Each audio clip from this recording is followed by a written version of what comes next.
and gentlemen, can I please have your attention?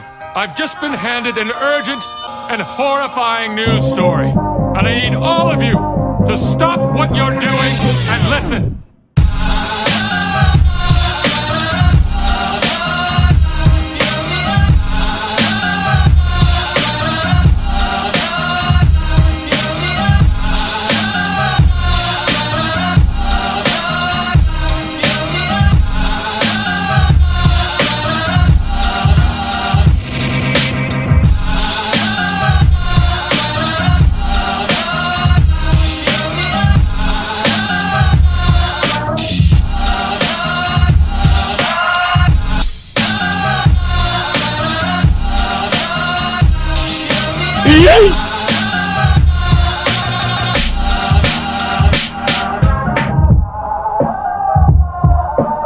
Yeah, it's made with bits of real panther, so you know it's good.